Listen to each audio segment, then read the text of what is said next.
কারণেও মূল্যবোধ হারালে মানুষ হারায় নিজেকে। ধন্যবাদ মাননীয় মডারেটর আমাকে এই মঞ্চে বক্তৃতা প্রদানের সুযোগ করে দেওয়ার জন্য। সর্বপ্রথমে দুর্নীতি দমন কমিশন কর্তৃক আয়োজিত বিতর্ক প্রতিযোগিতার মাননীয় মডারেটর, সম্মানিত বিচারক মণ্ডলী এবং উপস্থিত শ্রোতাবৃন্দ সবাইকে জানাই আমার পক্ষ থেকে শুভেচ্ছা এবং সালাম। আসসালামু আলাইকুম। বিতর্ক চলছে এবং বিতর্কের বিষয় নির্ধারিত হয়েছে আইনের শাসনের অভাবই দুর্নীতি বিস্তারের মূল কারণ। যথাযথ যুক্তি থাকায় আমি এবং আমার দল এর পক্ষে অবস্থান করছি। আমার বিপক্ষ দলের প্রথম বক্তা আরেকটু আগেই বলে গিয়েছেন আইনের শাসনের সামনে সবাই সমান, কিন্তু বর্তমানে কি তা প্রযোজ্য? অবশ্যই না মাননীয় মডারেটর। বর্তমানে একজন সাধারণ জনগণ যখন দুর্নীতি করে তখন তাকে শাস্তি পেতে হয়, ঠিক সেই জায়গায় একজন ক্ষমতাবান ব্যক্তি দুর্নীতি করলে সে খুব সহজেই পার পেয়ে যায়। তাহলে এটা কি আইনের যুগে সবার সমান বৈশিষ্ট্যটি রইল? মাননীয় মডারেটর, আমার বিপক্ষ দলের প্রথম বক্তা এও বলেছিলেন যে একজন ব্যক্তি যদি ঘরের তালা খুলে রাখে তাহলে চুরির স্বাদ সেজে চলে যাবে।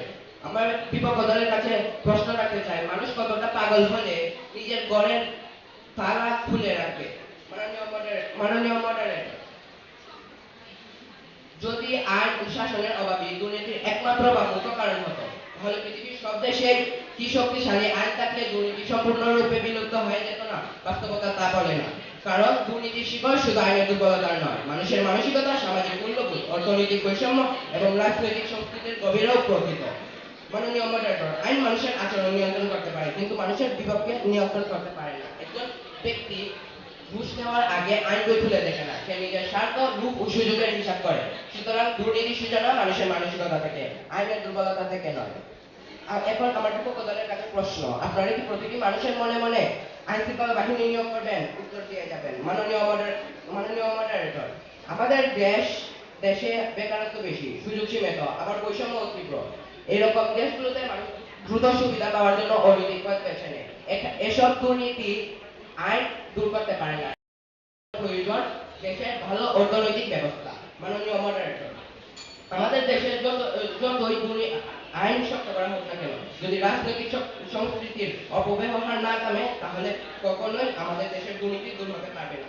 মাননীয় মডারেটর, নৈতিকতা দুর্নীতি দমনে অত্যন্ত গুরুত্বপূর্ণ ভূমিকা পালন করে, তবে বাংলাদেশের মানুষের মধ্যে নৈতিকতার কিছুটা ঘাটতি থাকলেও আমরা খুব সহজেই পূরণ করে দুর্নীতি দূর করতে পারবো। আর মিডিয়া তো আছে যা কিনা দেশের মানুষের জনসচেতনতা তৈরি করতে পারবে।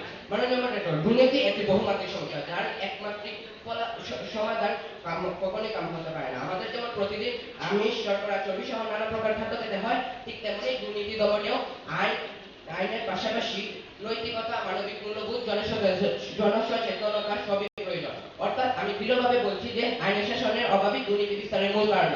ধন্যবাদ মাননীয় মডারেটর, ধন্যবাদ সবাই।